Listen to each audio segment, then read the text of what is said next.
আপনাদের আবারও স্বাগত জানাই আমার কথা শুনবার জন্যে।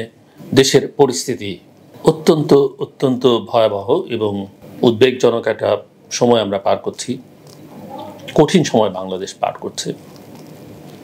এবং একথা নিশ্চিত করে আজকে বলা যায় যে ক্ষমতাসীনরা বা ক্ষমতাসীন রাজনৈতিক দল শেষ খেলায় পরাজিত হয়েছে। আজকে যখন আমরা কথা বলছি তার আগের দিন শনিবারে পুরো সোশ্যাল মিডিয়া জুড়ে সরকার পক্ষের সমর্থকরা একটা ক্যাম্পেইন চালিয়েছিলেন যে তারা আজকে রাস্তায় থাকবেন, কেননা দলের দেওয়া কর্মসূচি ছিল সারা দেশে রাজপথে থাকবার কর্মসূচি, এবং কাউকেই ছাড় দেওয়া হবে না। কিন্তু নির্মম পরিহাস হচ্ছে তারা রাস্তায় দাঁড়াতেই পারেননি। যারা দাঁড়িয়েছেন তারা অস্ত্র হাতে দাঁড়িয়েছেন, পিস্তল হাতে দাঁড়িয়েছেন, লাঠিসোঁট হাতে দাঁড়িয়েছেন, রামদা হাতে দাঁড়িয়েছেন। কিন্তু বহু আন্দোলনের নেতৃত্ব দেয়া, এমনকি বাংলাদেশের স্বাধীনতা সংগ্রামে নেতৃত্ব দেওয়া দলটি টানা 15-16 বছর ক্ষমতায় থাকতে থাকতে এতটাই জনবিচ্ছিন্ন হয়েছে যে তারা বুঝতেই পারে না যে জনগণের সামনে, জনগণের শক্তির সামনে দাঁড়ানো যায় না। পুলিশ তাদের সঙ্গে কোথাও কোথাও ছিল, অধিকাংশ ক্ষেত্রেই পুলিশের ভূমিকা ছিল নিষ্ক্রিয়।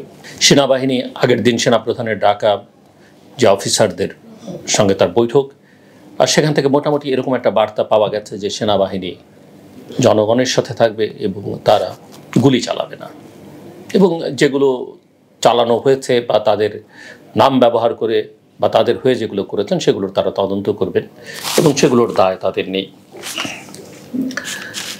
আজকে দিনেও অনেক হতাহতের ঘটনা ঘটেছে, মূলত আন্দোলনকারীদের সঙ্গে, জনতার সঙ্গে, প্রধানত আওয়ামী লীগের পেটোয়া বাহিনী এবং কোথাও কোথাও পুলিশের।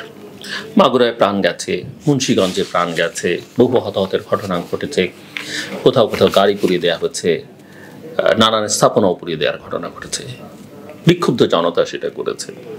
আবারও সেই মোবাইল ইন্টারনেট বন্ধ, আবারও খানিকটা ফেসবুক, হোয়াটসঅ্যাপ নিয়ন্ত্রণ করবার চেষ্টা,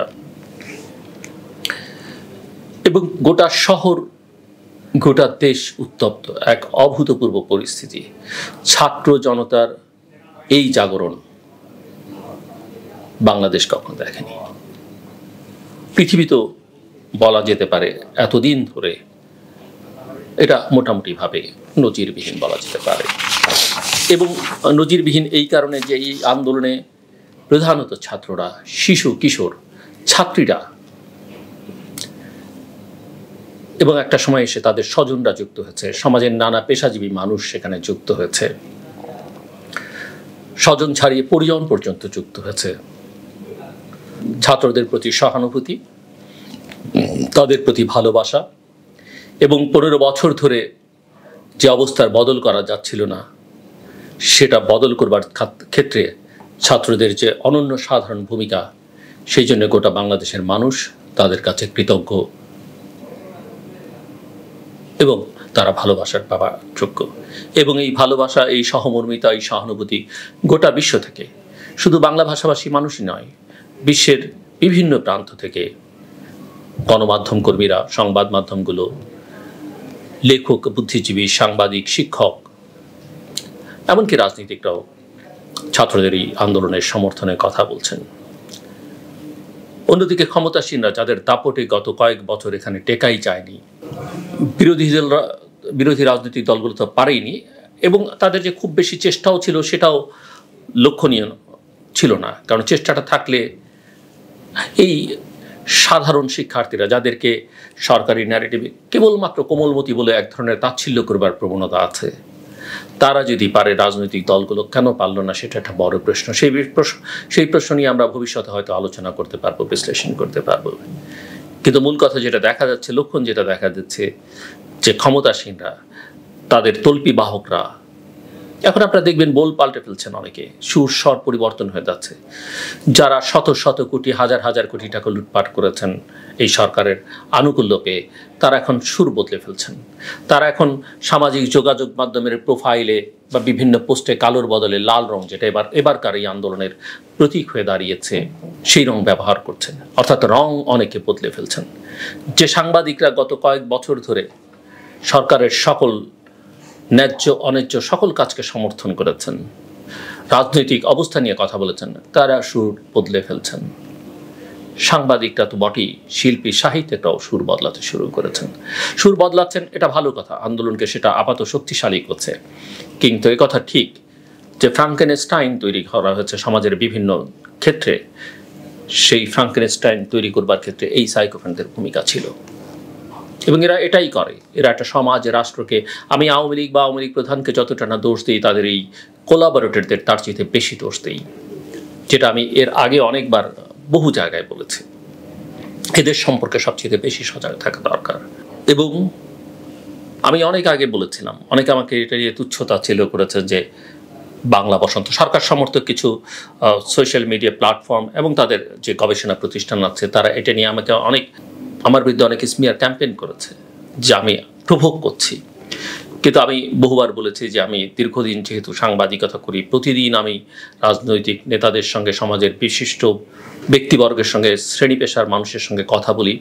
আমি রাজনীতির ছাত্র, আমি একটি গবেষণা প্রতিষ্ঠানের সঙ্গে যুক্ত, লেখালেখি করি।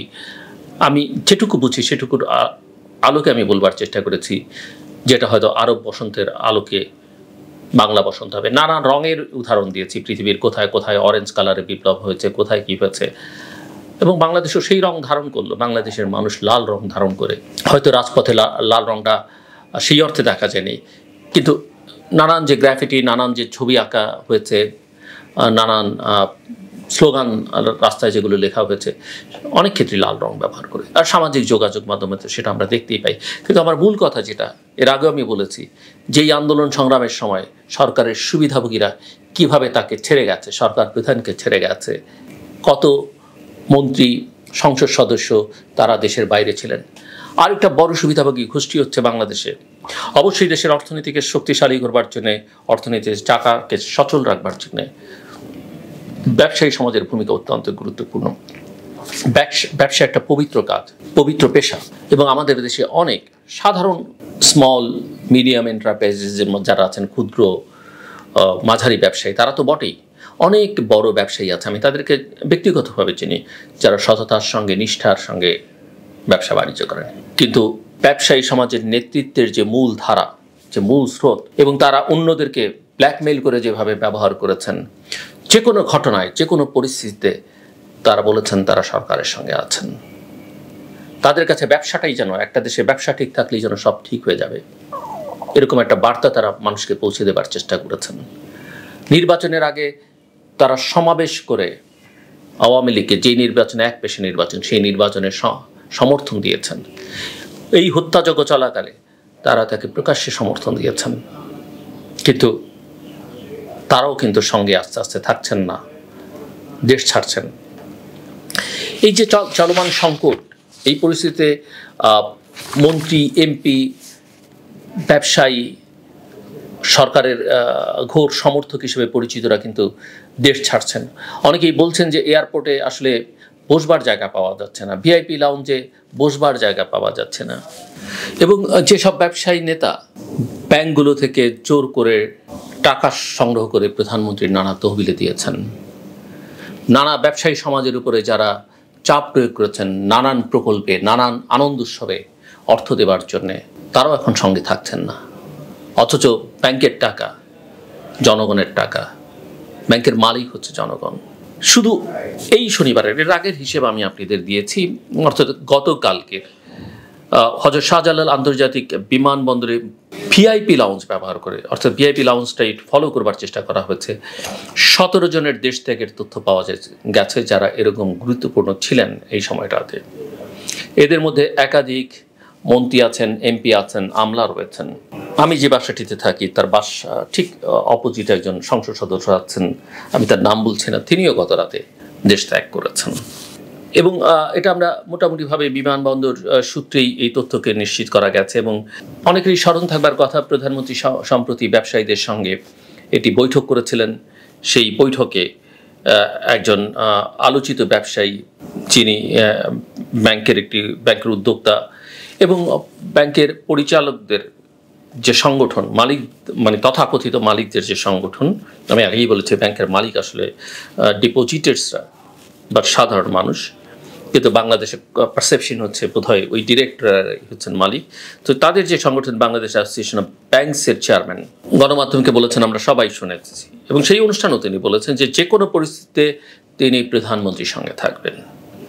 প্রধানমন্ত্রীকে ক্ষমতায় রাখতে ব্যবসায়ীরা সব কিছু করতে প্রস্তুত, অথচ তিনি দেশের এই গভীর সংকটকালে, সরকারের এই বিপদের দিনে প্রধানমন্ত্রীর জন্য সবচাইতে সংকটের সময়টাতে, এই ক্রান্তিকালে প্রধানমন্ত্রীর পাশে তিনি থাকছেন না। মাত্র কয়েকদিন আগে কিন্তু এই বক্তৃতা তিনি দিয়েছেন, এবং প্রধানমন্ত্রীকে দেয়া এই কথার বরখেলাপ করে BS-217 নাম্বার ফ্লাইটে তিনি দেশ ছেড়েছেন।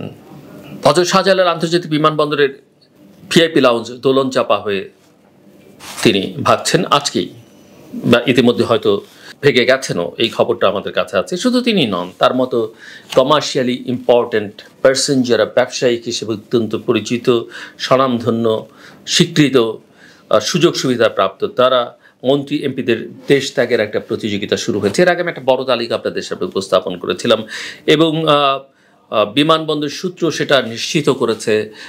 প্রত্যক্ষদর্শী যারা আছেন বিমানবন্দরে এলাকায়, যারা যাতায়াত করেন, নানা কারণে সেখানে দায়িত্ব পালন করছেন, এবং যাত্রীরা যারা আসা যাওয়ার পথে আছেন, তাদের সঙ্গে কথা বলে যেটা জানা গেছে যে শনিবার সকাল 6:30টার দিকে বিমানবন্দরের ভিআইপি লাউঞ্জে প্রবেশ করেন ঢাকা দক্ষিণ সিটি কর্পোরেশনের মেয়র শেখ ফজলে-নূর তাপস। আপনারা অনেকে সোশ্যাল মিডিয়াতে দেখবেন যে বিমানের ভেতরে তার একটি ছবি সোশ্যাল মিডিয়াতে মোটামুটিভাবে, আমার যদি মনে হয় এটা ভাইরালি বলা যেতে পারে, কারণ আমি বেশ কয়েক জায়গায় দেখেছি।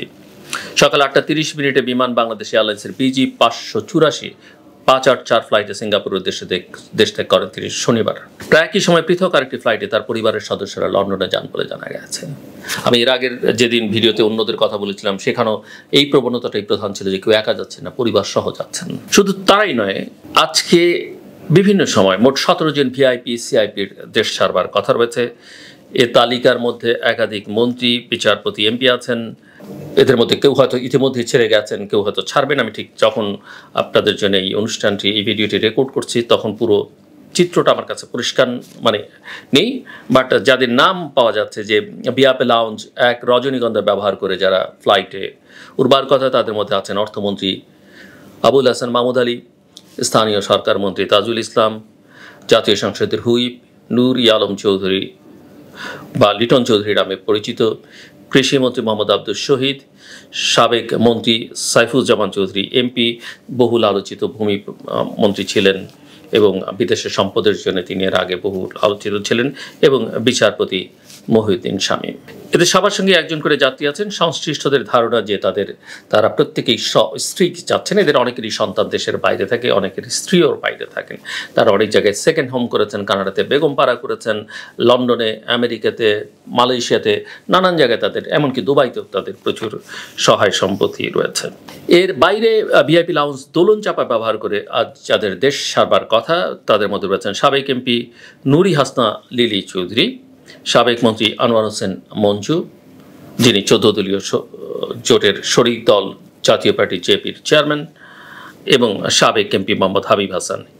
সিআইপি কমার্শিয়ালি ইম্পর্ট্যান্ট পার্সন মর্যাদার ব্যবসায়ীদের মধ্যে আছেন MBM এর এমডি ওয়াসিম রহমান, লায়লা স্টাইলসের এমডি ইমরানুর রহমান, সেপ্পের chairman ASM Mohiuddin Monem, SAARC CCI এর প্রেসিডেন্ট মোহাম্মদ জসিমউদ্দিন এবং DBL এর চেয়ারম্যান আব্দুল ওয়াহেদ। এর আগে অনেক ভিআইপি সিআইপি দেশ ত্যাগ করেছেন, আমি এটা আগে বলেছি। আগামী কয়েকদিন আরও যারা দেশ ছাড়ার প্রস্তুতি নিচ্ছেন তাদের তালিকাটাও যতদূর জানা গেছে বেশ লম্বা, এবং নাম প্রকাশে অনিচ্ছুক একজন জানিয়েছেন যে ঢাকা দক্ষিণের মেয়র ফজলে-নূর তাপস বিমানের ফ্লাইটে যখন সিঙ্গাপুর গেছেন তার সঙ্গে কেউ ছিল না, কিন্তু তার পেছনে যে ছবিগুলো দেখা গেছে মোটামুটিভাবে বলা যেতে পারে তারা বিমান বাংলাদেশ এয়ারলাইন্সের কর্মকর্তা। সব কথার মূল কথা যে এই বিপদের সময় কেউ কাছে থাকছেন না। আসলে এরকম সময় কেউ কাছে থাকে না, কারণ যারা ছিল তাদের সঙ্গে বন্ধনটা আদর্শিক না, তাদের সঙ্গে বন্ধনটা হচ্ছে স্বার্থের। এবং যেটা মিস্টার ওবায়দুল কাদের বলতেন, খেলা হবে, আমি বলি খেলা শেষ। ওনারা বুঝুন কিংবা না বুঝুন, খেলা আসলে শেষ। হ্যাঁ, খেলা কতক্ষণ চলবে, কতদিন চলবে সেটা অন্য কথা, কিন্তু খেলার ফলাফল আসলে নির্ধারিত হয়ে গেছে। সেটা আমরা যারা নানান খেলা দেখি, ক্রিকেট, ফুটবল, আমরা বুঝি যে খেলার ফলাফল নির্ধারিত হয়ে গেছে, কিন্তু নিয়ম কানুনের জন্য হয়তো খেলাটা চলতে থাকে। রাজনীতিটা আসলে খেলা নয়, রাজনীতিটা মানুষের জীবন জীবিকার সঙ্গে সম্পর্কিত, জনগণের সঙ্গে সম্পর্কিত, রাষ্ট্রের সঙ্গে সম্পর্কিত। সেটা আমাদের রাজনৈতিক নেতৃত্ব, বিশেষ করে ক্ষমতাসীনরা উপলব্ধি করতে ব্যর্থ হয়েছেন। আমার কথা শুনবার জন্য আপনাদের অসংখ্য ধন্যবাদ। আপনাদের সবার জন্য শুভকামনা।